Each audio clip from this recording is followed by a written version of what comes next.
in the vault. Hey, Kirk, can you hear me? Yes. Good morning, sir. Good morning to you. Or is it morning for you? Are you in Paris right now? I guess it's not morning. I'm on the East Coast, but not in Paris. So just crossed over into noontime, but thankfully not stuck in any under AC'd areas at the moment, unlike our friends in France at the moment. Yeah, so our thoughts go out. Hello, Jack. How are you today? Hey guys. Hey Kirk. Hey Max. I'm not in Paris. I've had enough baguette for the past month. I was in Germany, which is not really baguette, but Germans don't really have food. They are not known for inventing food, so they just copy the French and the Italians for the cuisine. Those might be fighting words, but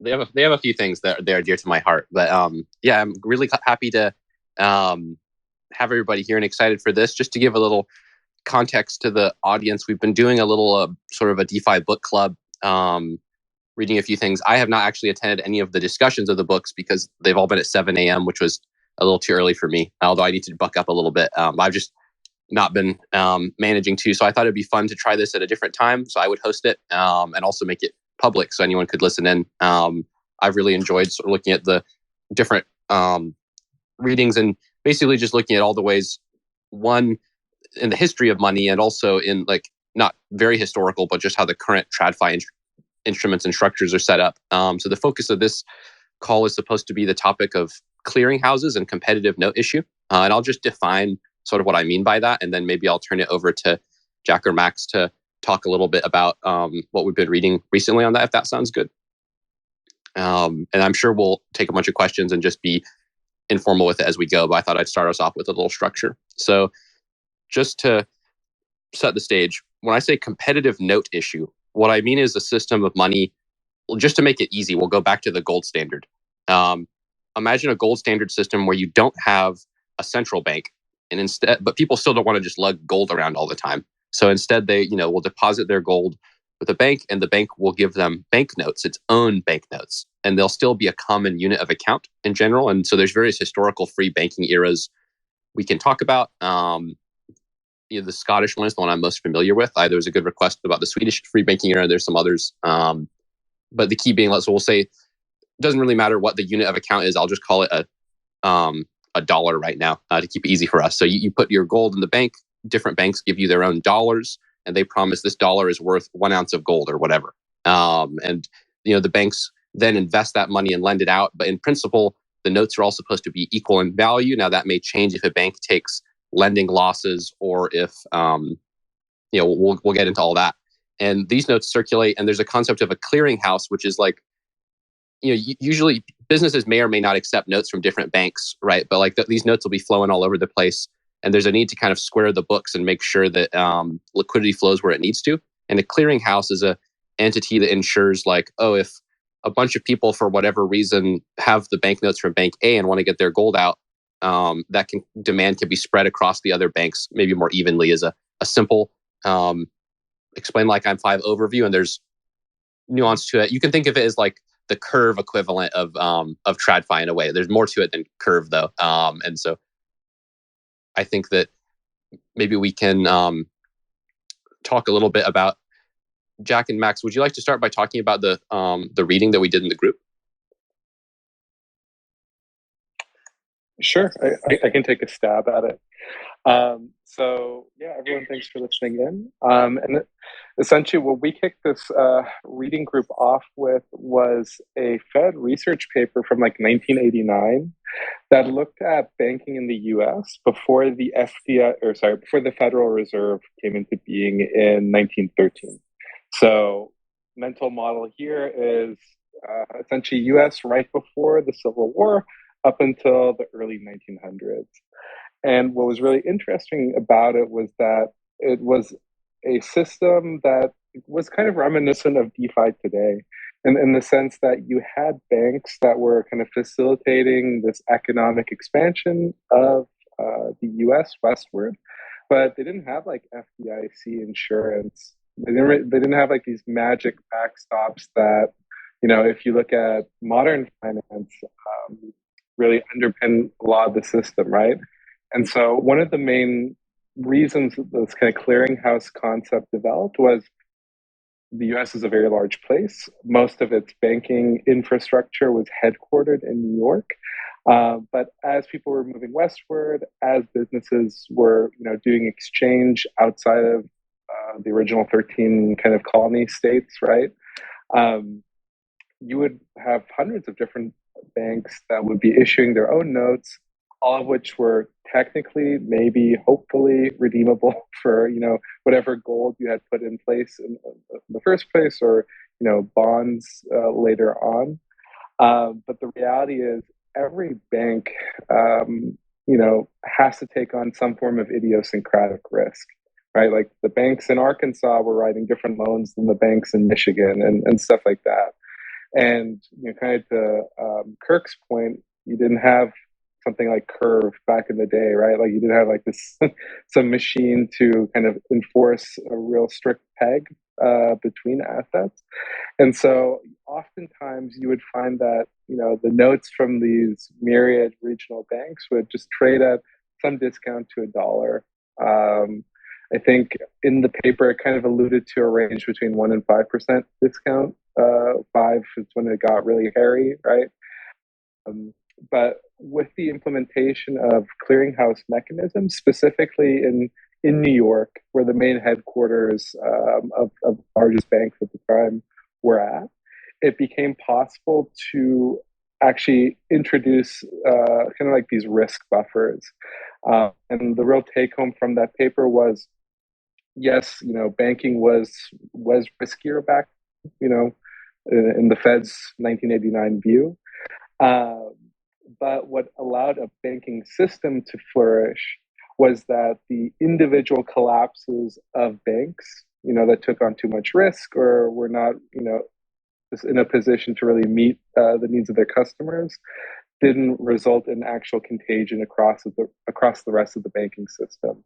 The clearinghouse model allowed for kind of like orderly closure of banks, in the sense that, if you were very nervous about your bank going under, you didn't go straight home to your mattress with your redeemed money.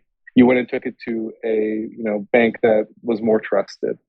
And kind of the net of all of that was that, bad banks could go under, the banking system could continue on, and the music could keep on going. So that's my 2 cents on that specific reading, but it's something that's, I think, quite relevant for DeFi today, especially as you see everyone and their mother's protocol issuing a new stable coin or a new lending market, and those lending markets becoming more or collateral backings, right? In the case of the stable coin, getting more and more idiosyncratic. But I'll hand it over to Jack in case I missed anything. No, I think Max made a really good summary of the clearinghouse, of the emergence of the clearinghouse. Just to add slightly on that, and probably bring the conversation more to clearinghouses. I think week 1, we did the reading that Max talked about. So bank runs lead to the necessity of clearinghouses. And then we did a deep dive in clearinghouse, which kind of has for a non-financial, sort of non-money, like if you think about money as a vertical, right? So outside of this vertical, clearinghouses also exist. So specifically for like commodities. And so we did this we read Net Interest, written by Mark Rubinstein, really, really good writer, really good subset. And it talks about the emergence of clearinghouses in Northern England, I think in Manchester, initially for cotton and certain other commodities in the Industrial Revolution. I'm just going to pause the exercise. I don't want to bring the conversation too far away, but I think that's a really good point that Max have made. Thank you two so much for that was very, very well put and articulate explanation. I think that one thing for people to also thinking about the need for clearinghouses, it originates basically out of two things, right? One is judging the creditworthiness or the soundness of a bank. So the clearinghouse is like a group, a mutual, sort of like a guild or a union of banks in a way. And the other banks certainly don't want to be left holding the bag, right? So the existence of these like peer review and peer enforcement is good. And then the other thing is the actual like physical need to conduct the redemptions. So if we think about like a historical context, they actually had to like gather up all the bills in New York, sort them out by which of these hundreds of different banks, and physically ship them back by train, in order to redeem them for gold or like clear balances. In the absence of a centralized clearinghouse, where you don't have to then ship them directly back to the bank and you can just handle it there, that becomes a huge logistical burden and actually weakens the peg of these currencies and causes them to have like a more of a negative premium due to this redemption friction. And we see the same thing with DeFi stuff today, where like because there's more fees on Tether than USDC, a peg is a little bit noisier. In general, that's why DAI's peg is so good now. No fee mint redeem using USDC. So the need to provide clearing at minimal cost and friction to users. You start to have bilateral agreements. And then I guess this is maybe the next thing I want to bring up is sort of, I'll throw the question out to you guys if you'll allow me, is let's talk about how do clearinghouses get started in the first place a little bit. Because it's not like, historically, it's not like someone has a startup idea. It's like, oh, I'm going to found a clearinghouse. My understanding is that it evolves out of one sort of like, there's a couple of readings to it. Is you can have bilateral agreements between individual banks, but I've also read the explanation that when you have all these competitive banks and notes circulating, there's like a profession of people whose job it is, right, to do the exchanging and the clearing. And these guys are like walking around hoofing it, manually returning notes to banks, if it's in the context of England, or taking, however they're getting around. And eventually they figure out to meet up together in one place, and first like clear between themselves, and then only when there's an imbalance, then go and do the net clearings with the bank. And this kind of thing can be formalized into a clearinghouse, but I'll turn it on over. No, I think that is what it is. So going back to the Mark Rubenstein NEC interest on Substack, exactly, that's for netting payments, and then clearinghouses also emerged. And I'm just looking at the actual Substack piece right now. So started in Liverpool, starting with cotton. And obviously, as you can imagine, the physical settlement of cotton takes a very long time, and it's very costly as well. And to add to that, large amounts of volume of trading they don't actually want cotton, right? They just want economic exposure to the cotton price. So it makes sense for there to be it doesn't have to be a clearinghouse, right? It can be something as simple as a ledger, and it can be a centralized book, right, held by someone that nets out trades. So I think that's the precursor of clearinghouse. And then the US copied that. The French also copied that in terms of trading. And I think clearinghouses, I think people realize there's, as long as there's one central entity, right, in the nexus of these trading ecosystems, the trading house can do a lot more than just settling. They can do things such as guaranteeing payments, right, or taking counterparties, or reducing counterparty risk, or even sometimes market making itself. And I think that's where we see clearinghouses growing full stack, right?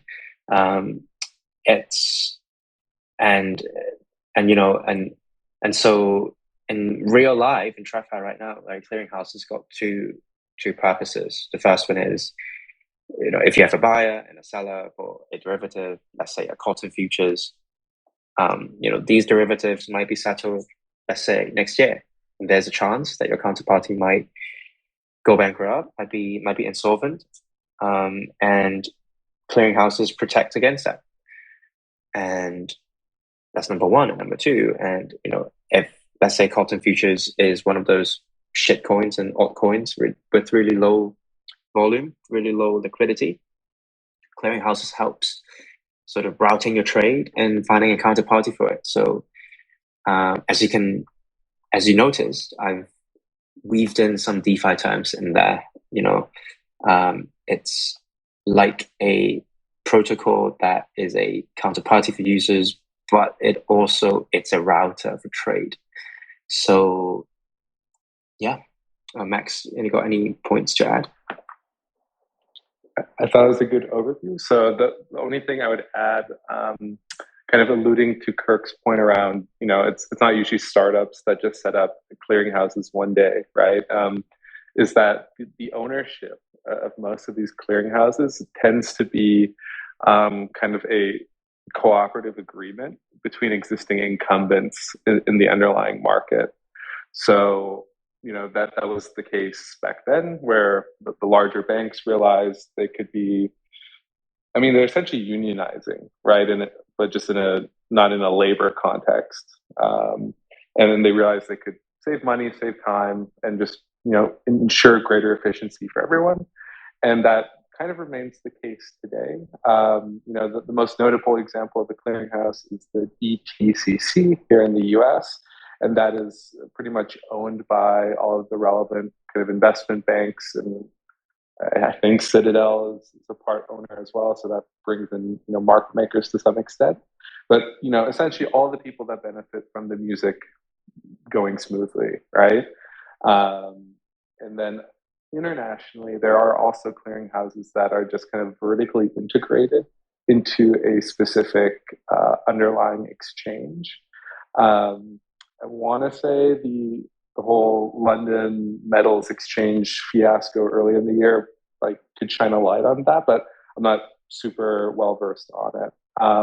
But yeah, so I think it's just kind of a relevant point, especially as we think about kind of DeFi connections here, that clearing is clearly a valuable service, but there's kind of this degree of dependency on existing incumbents to usher in real adoption of it.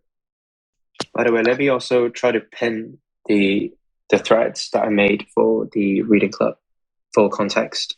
Yeah, Jack had some great threads really breaking down the readings, which I'd recommend everyone check out. I'll also try to just tag those in under this Spaces tweet after we're done, because I'm on mobile right now. So talking a little bit, I guess now that we've given some context as to what a clearinghouse is and why they're advantageous, I'll take a moment to pause and ask, does anyone have a question that you'd like to raise your hand and come up? Don't be shy. And people often are shy at first, so I'll ask this again several times throughout the call. Yeah, feel free to just request to speak and I'll bring you up. But meantime, I'll continue on. Feel free to raise your hand at any point. Don't feel like you're interrupting. I'd like to turn the conversation maybe a little bit to a specific idea of how a DeFi clearinghouse might look, which is the clearing DAO that was proposed by Seb Venturas, who's a maker DAO,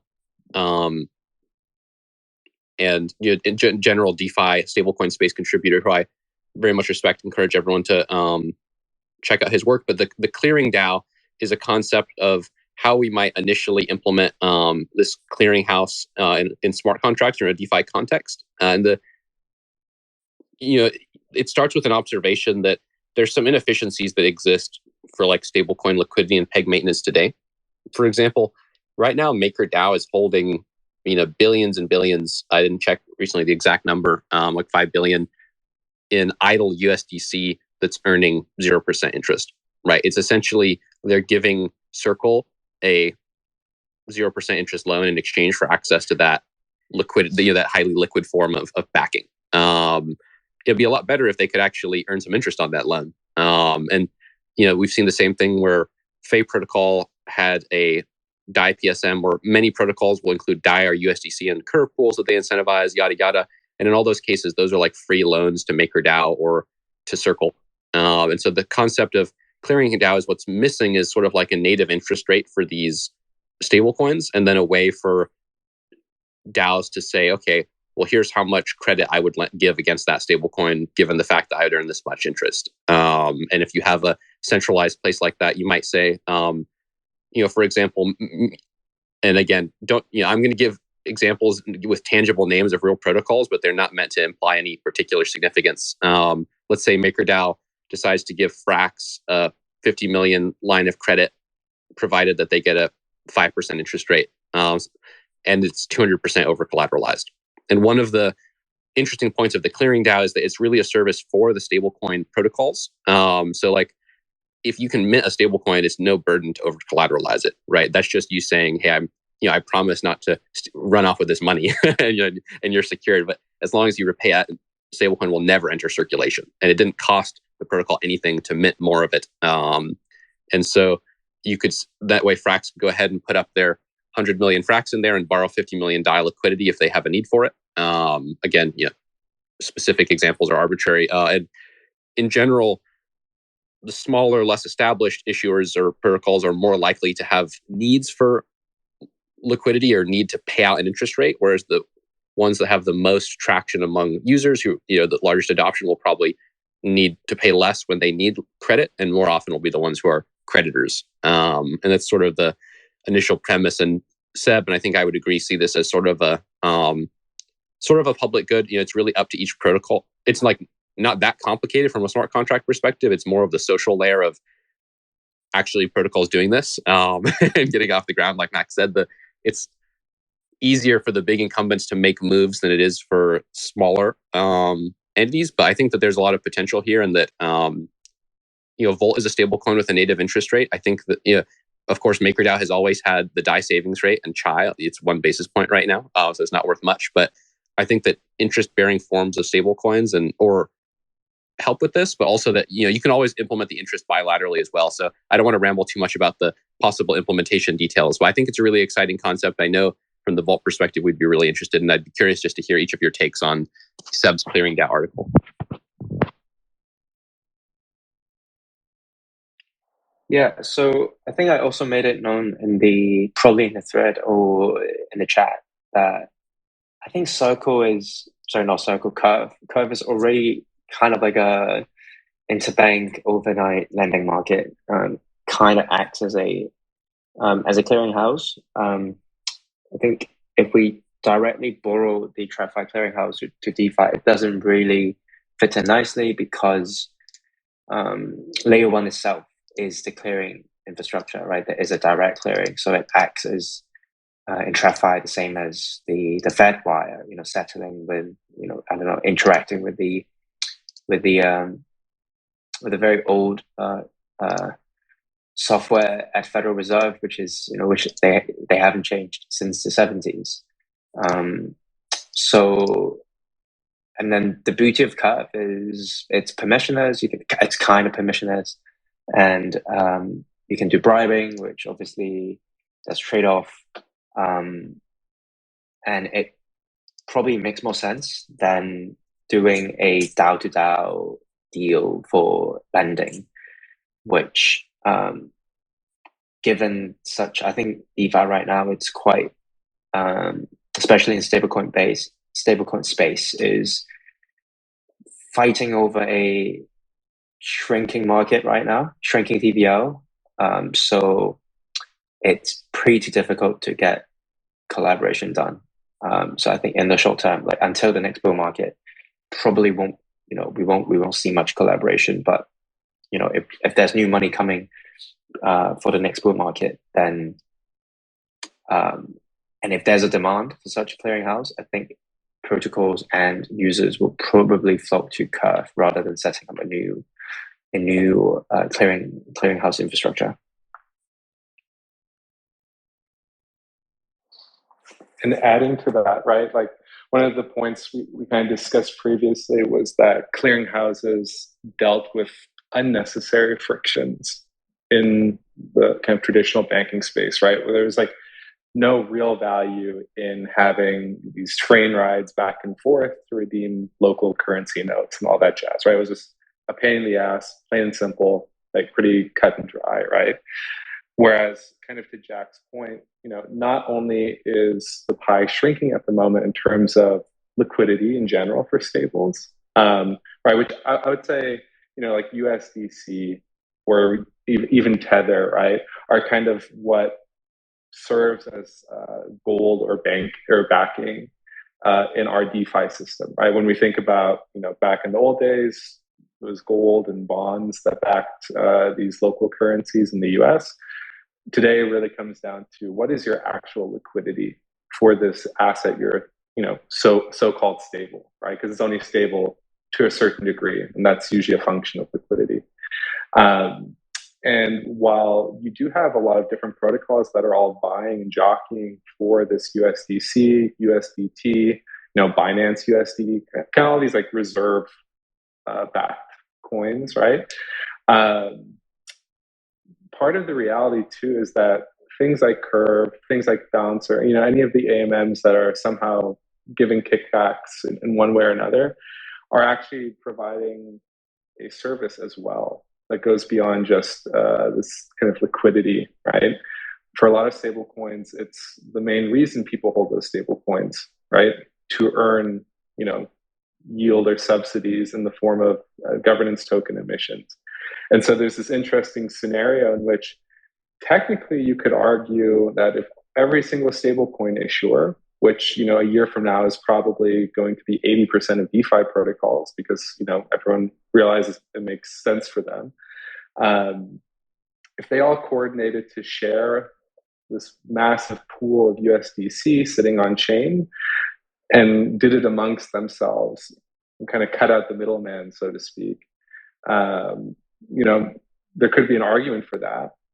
But on the flip side, that means you're no longer receiving Curve emissions on your pool or BAL emissions on your pool.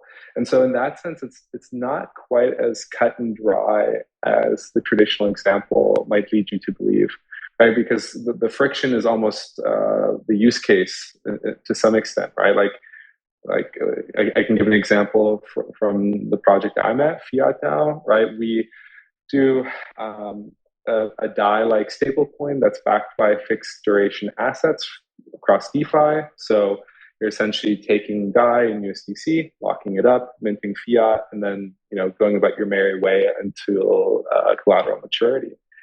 And for us, we have been engaging in balancer kind of governance. So you participate in Aura and you participate in Balancer. There are let's call them subsidy marketplaces, right, where you subsidize people to vote in favor of your pool, and all of a sudden there are now more emissions getting targeted at your pool, and that usually leads to more liquidity, right? Like that is something that cost, in this past week, $1,400 of subsidies to people to vote for our pool led to a liquidity increase of $2.5 million, right? So that is an existing kind of construct in DeFi, and it is a friction, right? But it is a way for us to bootstrap a new asset. And I think that's the case for a lot of DeFi native stablecoins today, in a world where we can't really issue loans for real world economic activity, right? And so it's I think, a really interesting topic to kind of suss out. Just because it isn't quite a one-to-one, comp with the history of traditional finance on this topic, at least in my opinion. Yeah, it's very interesting. And I certainly don't, to me, I almost am kind of platform agnostic. Like, I think that this clearinghouse could be built on Curve or it could be built elsewhere. But the thing that is lacking is or I guess what makes it a little difficult is that there's capital inefficiencies when you're trying to do this from the perspective of a stablecoin issuer via Curve. Like taking the example of like let's say or even on Balancer, let's say the fiat balancer pool, which I believe has DAI and USDC as the other assets. Is that right? Correct. Yeah. So that, what we observe is that Curve pools or balancer pools really don't have very much swap volume. And so they really are acting like a clearinghouse where what's mostly being paid for is it's sort of like they come to be something like a subsidy on holder demand for those stablecoins. The swap volume is fairly low. and the capital. There's just, it's different for a brand new project getting off the ground. Like, as you say, these increasing the total ceiling of liquidity is very important to allow a larger entrant, which is what we observed in Fiat DAO recently with that tweet you were posting about, with that one really big borrow that happened. But when you see like really big curve pools, oftentimes the swap volume is pretty small compared to what's going on in the pool. And from the perspective of, like, let's say Volt and Fiat DAO, we're looking to work on some kind of like a clearing or PSM thing. If we deploy PCV into that curve pool, really the portion that we're holding is fiat, or that balancer pool, only so much of what we're holding is fiat. And of course, you can adjust the weightings of the pools to get smarter. But to me, the idea of the primitive being a LP share that contains multiple, custodially holds multiple stablecoins is kind of what's the issue that creates the friction. Because really what you would want is to just, it's almost like it's just a contract saying, I would be willing to accept this stablecoin and here's what I would provide, and I have the ability to provide it, but not necessarily hold that capital idle. I guess just to me, providing swaps liquidity is a little bit separate from the need to, let me rephrase that. The need to service an end user demand when they show up to go and do the exchange is separate from the need to ensure that the overall liquidity is healthy. And so I think that there might be room for like another mechanism that exists under the hood or is a little more efficient, because the cost of capital on these pools is very, very high. The historic cost of the bribes, especially relative to the risk for some protocols. For some of them, it's a little bit low compared to the risk, but that knife cuts both ways. But I just feel that there's maybe a stride forward to be made in capital efficiency. Curious to hear what you think. Definitely. And I like your point about this kind of, almost being like a two mechanism issue, right?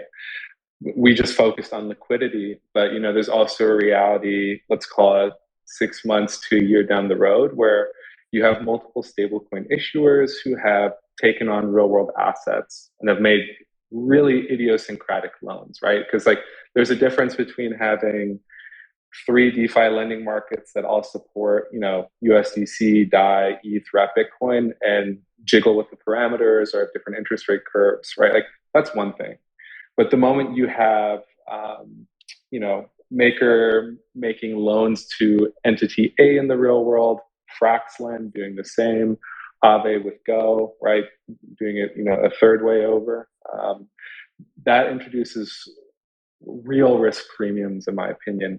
And if we think about, what clearinghouses meant, or just mean in a very traditional sense, kind of the mechanism that we need to start thinking about there is like, what happens when, X amount of that backing blows up for whatever reason, right? Obviously, Maker is dealing with like treasury bonds today, but in my opinion, the way the space is moving is like, going to force a lot of protocols to become more DAO-like, actually have a balance sheet and start being more risk on, right, to pass on higher interest rates to potential holders.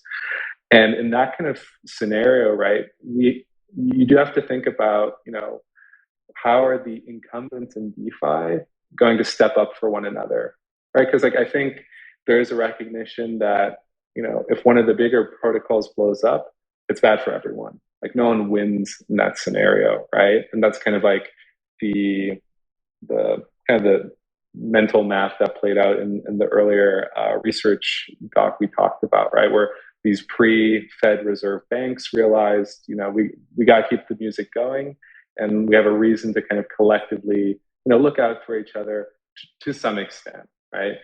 And so bring that all to the DeFi context, right? There's almost the kind of like two mechanisms that come to my mind when you said that, Kirk, was like, not only do we have to solve for the cost of liquidity, on the stablecoin side, we also have to think about the way to minimize kind of the severity of any given losses on the collateral backing or the lending market side,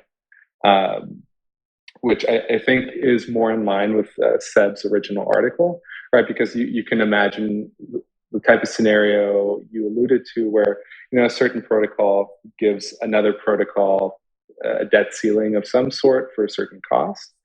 well, if your, small to medium-sized business loan you made to, some random country blows up and now your stable coin is only 98.5% back, well, that's a good instance of where you might want to take out, a loan from a better situated stablecoin issuing DeFi protocol, right?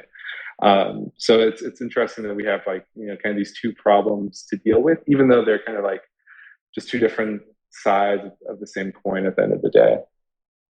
I really like that example, and I'll add one more thing to that, which is that there's many cases throughout history where there's two ways that you can have like a bank run or a bank have liquidity crisis. One is that they actually are not sound, right? Like that's like the Terra situation. They just didn't have the money. But then the other one is it is sound, but just not liquid, meaning that, the banks has made loans. Those loans are still good, but it's just that they mismatched the time. And now everyone wants to withdraw and those loans aren't expiring until next year or whatever.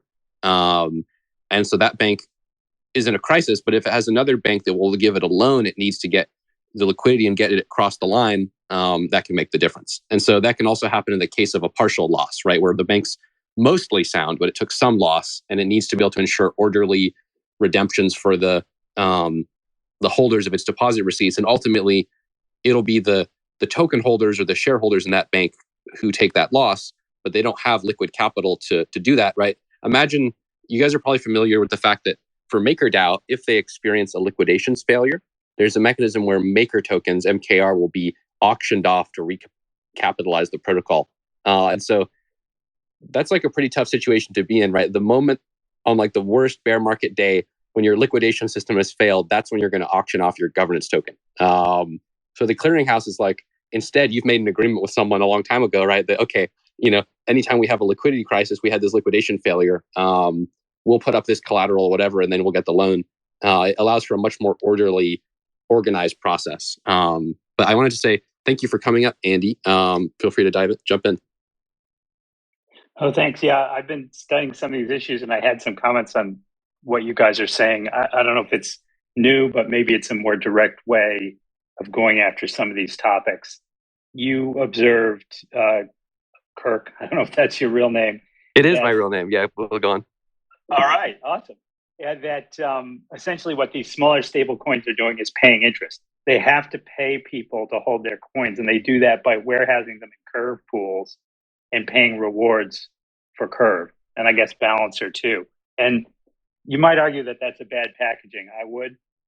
That in this future world that Max was talking about, rates are going to be higher, and these coins are going to be paying interest more directly. So maybe that's kind of what we're vectoring to. We definitely are going to need to have different interest rates. You can imagine that if Maker succeeds with setting up vaults that can invest in securities, now you have a composable system where anybody who wants to sort of dump their USDC and capture that spread and make treasury rates has a variety of assets they can add to their coin, sort of Frax AMO style. And that'll produce a composable system where different people are going to be making different choices. Clearinghouses might not be a great way to determine those rates. It's more like a bond market where you need faster participants than the DAOs that would govern a clearinghouse. And if you had a liquidity crisis, I think the idea of having prearranged credit lines is awesome. I think one thing that's going to be important, though, if everybody's trying to redeem out and they can't all get money, what's going to happen is the coins are going to discount. They're not going to sell for $1. And trying to hold that peg at $1 is actually very destructive in that circumstance. You want people to show what their time preference is by allowing that discount. And we saw that in 2008 when there was a lot of controversy about breaking the buck on money market funds, which is essentially what these are. So just a couple of thoughts on these issues. Thank you, Andy. I think that's a really great point. I would love to expand on that latter point, which is the when peg defense can be dangerous, because I find that a very interesting topic, and there's different ways to think about it. Like, so we can lay out one premise, which is there's no such thing as a stable coin that can be. There's no such thing as an asset that can be perfectly pegged to another asset 100% of the time, unless it is just that asset, right? The identity, right? There's always something that could be different, some deviance. If there's anything different about it, that can be led to be a difference in the price for some amount of time somewhere, right? It has to be possible. The question is, for like who and when do we need to make sure that it is stable as possible, and when and for who is it acceptable for there to be deviations, and how is this like handled in an orderly, or I say orderly, I usually mean a market determined process. So yeah, that's a very interesting question. We've been thinking about that a lot at Volt. I'd be happy to hear if Max or Jack have thoughts about that. For us, one concept, and this is actually something I've lifted straight out of the MakerDAO forums, which I encourage everyone to go always peruse and check out, is the idea of, there's some category of users who are, have a very high time preference. They need their money now. And that doesn't mean they should necessarily be subjected to paying a cost and having to withdraw below peg. But it means that someone has to pay that cost. And that's when I talk about clearinghouses and liquidity management, is that the idea of there being mechanisms for the DAO to get a line of credit is sort of an alternative to the stablecoin holders needing to take the haircut when they have when there's very high liquidity demands in the system. Of course, it can't be foolproof. So you have to think through the edge cases. I think that's all very interesting. Well, one of the things that we know about financial markets is that you run under the edge cases a lot faster than you think. It's power law, not normal curve distributions of those edge cases. So you're always going to hit panic, and probably sooner than you think. And that should be a core part of the design. Jack, were you going to add something? Yeah, I also want to add, beyond the DeFi world, there's also the CeFi world, right? And the exchanges of the world, FTX, Binance, Bybit, all these exchanges, I think it's very likely that they will. Well, number one, they are in terms of volume, they are very big already. They're probably larger than DeFi TVL, and in terms of clearinghouse emergence, I think it's much more likely for them to pull the TradFi playbook as well, right? So in TradFi, clearinghouses naturally sort of are built, co-owned by different exchanges, and in a similar way, I don't think these exchanges are going to settle on chain, right? All these trading volume, they've been doing it on the centralized database. And in order to facilitate maybe cross-sex ARPs, there has to be infrastructure on top of that. So this could also be another possibility. That's a very good point. And I wouldn't be surprised if, like you said, there's already quite a bit of infrastructure out there that I'm not aware of. I would love to, having spent so much time in the DeFi stuff, studying the evolution of the centralized exchange infrastructure, I'm sure would be worthy of time. Definitely. And what I think is cool about Jack's point is that it's one of the few solutions that actually kind of breaks the chain, no pun intended, in the sense that, right, because even if us DeFi native stablecoins got together one day and guaranteed each other to some extent with certain credit lines, there still can be edge cases where the reality is no one wants a DeFi stablecoin in a given scenario, right? Sure, I may have been able to take my worst performing DeFi stablecoin, engage in a specific PSM setup for those types of nightmare scenarios, but I don't want that other stablecoin either. I want USDC, I want Paxos USD, right? And so the reality is that there needs to be some form of, ultimate backstop. And that's effectively what we've seen in traditional finance, right? The Fed will be there to catch you, the FDIC will be there to catch you, and so on. And at the moment, right, Maker has its USDC PSM, but it's not leasing it out, right? It's not extending that as a service to other stable coins, and for good reason, right? It's the most valuable resource in DeFi, right? If you think about kind of the liquidity demands of DAI and what it means to have illiquidity for DAI, right? It just kind of breaks break down a lot of the mechanisms in the system. And so I think, if we ever do get to a point where DeFi native stablecoins, can touch the real world a bit more, I wouldn't be surprised if it's the centralized exchanges that really seek to, profit off of that need. Because at the moment, right, like, just for example, like FTX takes in, I think 3 or 4 different stable coins and just accepts them as USD. And Coinbase just merged its USD and USDC order books as well. So, there could definitely be a future in which those are services leased to on-chain protocols in need of liquidity. Probably would be a regulatory nightmare, but in a pure market setting, right? Like, they can see how much money DeFi tries to spend on USDC liquidity, right? And things like Paxos USD, which backs Binance USD, I believe, right? These are all things that would be, fought after in a really competitive DeFi future, in my opinion. So it'll be interesting to see if those paths do cross at some point. So we've got about 10 minutes left. I'd like to take this time to see if anyone else wants to ask a question. And it's a very interesting point about the centralized stablecoins. And I think one interesting thing we could touch base on is the way that the centralized stablecoins pay out yield and how that differs from DeFi. So as we've mentioned with DeFi stablecoins, in general, it's some kind of incentivized liquidity pool that is the major venue for where yield is paid out. There's exceptions like Liquidity, which has, it's sort of like a liquidity pool, right? The stability pool. But for CeFi coins, the main difference is that any yield is gated, right, by KYC. So like Circle has Circle Yield, and they have various different duration-based yield products, just like a bank. GUSD Gemini pays out like 4% yield if you KYC, which is quite a bit. And I'm sure that if they're paying out these yields to like, any institutional counterparty, the exchanges that are holding them on the balance sheet likely could be doing this as well. And so, I guess now you've inspired me to go try to do a deep dive and see if I can dig up anything about,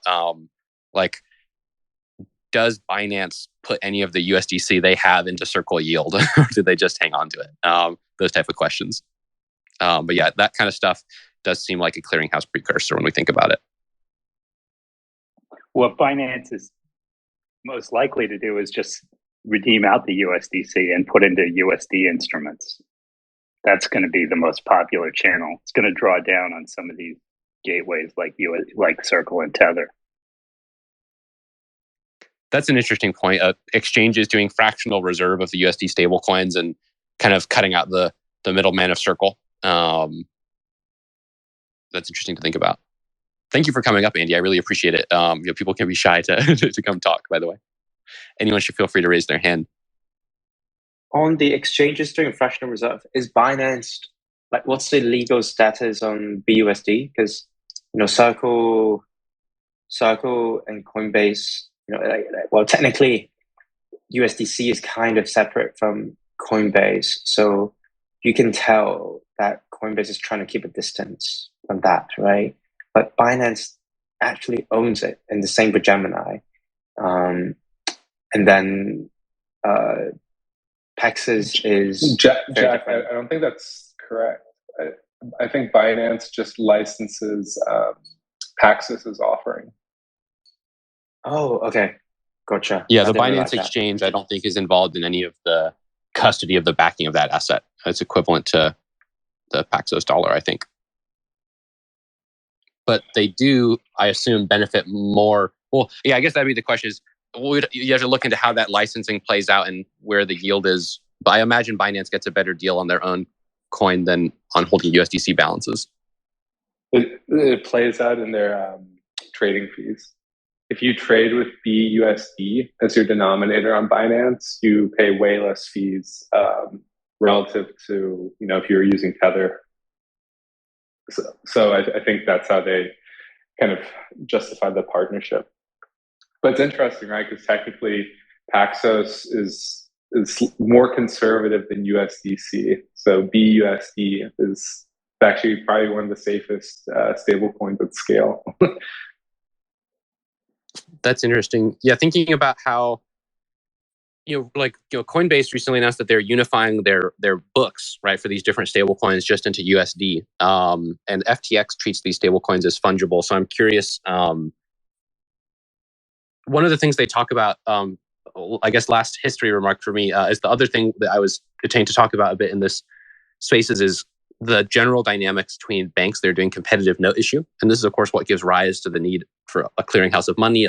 Of course, there's the non-financial commodity clearinghouses too. But if you're a bank, and a lot of what I'm saying now, I'm drawing from a book called The Theory of Free Banking by George Selgen, which I'd encourage everyone to check out. It's a little bit long, but if you like money stuff, the key point that he makes is that for any bank, you are pressured to accept your competitors' deposit receipts, because if a customer of your bank shows up with a note from another bank and you won't accept it, they're inconvenienced, and they'll be inclined to go to a bank that would accept it. So that's why all the centralized exchanges will want to support the major stable coins, and so they can't be too anti-competitive with each other, inconvenience their holders, but they can think about ways to offer better deals to the holders of their own coin, like Max was saying with the reduced trading fees for VUSD. So it's an interesting competitive game, and the end result tends to be increasing fungibility and acceptance over time, and I think that's what we're seeing. Well, the dynamic there, Kirk, is that let's say you're FTX and you're getting a certain amount on your cash balance at a real bank. To use Circle is exactly like a real bank. Somebody brings you a USDC, you're going to take the USDC, but you're going to go back to Circle and tell them that they have to pay you whatever you're making on your cash balance at a real bank, or you're going to redeem out. That's right. And much like a real bank, you have to estimate how much of it you need to have at a time, and then based on minting and redemption fees, do those kind of balancing. And so, yeah, it's a fascinating topic to understand how the questions like what is the right reserve ratio, like how much USDC should they be holding on their balances, are very interesting and pertinent for stablecoin holders. Like, right now, MakerDAO is making a bunch of efforts to diversify outside of the pure USDC PSM and do more of this real world asset stuff. Like having more than half of the stablecoin backed by like instantly liquid reserves is probably more than you need. Historically, banks had much less than that in their reserves, and the FDIC requirements for banks are much less than that. Well, in fact, there were some Fed economists that wrote a paper saying that it would be stupid to require high liquid reserve ratios. That it's economically inefficient, takes money out of the economy. So that was from the Fed. That's right. And so, yeah, even the Fed is not going to say, oh, you need 50 or 100% liquid reserves. So, yeah, MakerDAO has way, way more liquid reserves than any real world bank would have right now. And so they're definitely going to be reducing that, I'm sure. But the question of how far should they reduce it? It's hard. It's easy to say it should be lower. It's hard to say exactly how low it should be, because it has to do with these dynamics of, holder demand. And like Max was saying, the big challenge for a DeFi clearinghouse is that in general, demand to hold stable coins is somewhat probably correlated, right? And this is more true the more niche the stable coin is, right? So if there's a large scale exit out of curve pools of newer stable coins into higher trust stable coins like DAI or USDC, or out of the ecosystem entirely, that will be broadly correlated, right? Just like everything in DeFi tanks when the market crashes. Everything here is sort of in one boat in these early markets, but as the DeFi systems start to diversify into, as Max said, I like this phrase, the truly idiosyncratic loan books, those correlations should start to break, and then it will be a more mature economy and system. But yeah, I think that's, we're coming up about on the hour. I know that Max had to get going, so I think I'd like to open it to closing remarks to Jack and Max. And also, if there's any final questions, please don't hesitate to raise your hand. Thanks for having us on, Kirk. I hope people found this interesting, and I think it will only become more pertinent over time, right? Like, as we see more and more protocols realize that lending markets and stable coins kind of make sense, even if you started out in a very specific niche. I do think we're going to see an explosion of, what I would call these like protocol liability stable coins, right? And something's got to give eventually, because I don't think the current way the market is set up around these assets is super tenable at that scale. Or, I mean, the cost of subsidizing a lot of that is just going to go through the roof. So hopefully, we can learn some lessons from TradFi on this. But I really do think that it is kind of like this breach into the real world asset space that'll kind of determine what are these kind of successful implementations and the best ways to go about these things in DeFi, because that's, I think, the only route to sustainability for a lot of these kind of like, projects and concepts that we've been experimenting on over the past 2 years in DeFi. But I'll hand it over to Jack. Yeah, I think the stablecoin narrative is probably back in play. I'm guessing it's going to be even hotter in the next probably give it 2 to 3 months when GXO, when the RBA stablecoin gets more support and integration. Compound V3, is it V3 or just a new version? I forgot the version number. They have a single borrowable asset, which I'm guessing it could be a stablecoin, right? Yeah, that's what I was reading between those lines too.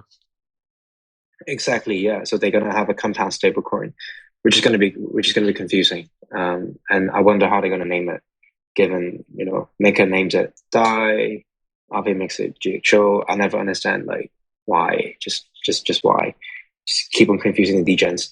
But I think it could be. I also want to predict. I think someone will probably build a decentralized version, a decentralized clearinghouse that's similar to Curve, using the same Curve tokenomics, but a lot more, just cheaper for protocols to bribe, and set up for RV Maker, Compound, and maybe Fei, so like a 4-pool, and then somehow work out a way. So the pricing of that will probably be, it's cheaper than, so for protocols to use that decentralized clearinghouse, it will be cheaper than Curve bribery and cheaper than like protocol, native subsidies of some sort. And then it will be but also like more expensive than the sort of risk-free rate in DeFi, so that decentralized clearinghouse actually attracts liquidity. But you never know. I think it probably will be quite difficult to get it started because the protocols themselves won't work together initially. So someone else has to push it. Maybe it's the JP Morgan of DeFi. So maybe everything is becoming SBF's personal piggy bank. You never know. Yeah, I'm sure there'll be some interesting developments on those front and over the next couple of months as well. Well, thank you guys so much for coming, and I just learned a ton from both Jack and Max, so really grateful. And this will not be the last DeFi TradFi Book Club Spaces. We'll try to get a couple other guests on as well in the future. So I hope everyone had a great time, and this was recorded, so please give it a retweet even though it's over, and people will be able to listen. Thank you, folks. Thanks, guys. Thanks, everyone. Thanks, Max. In the vault.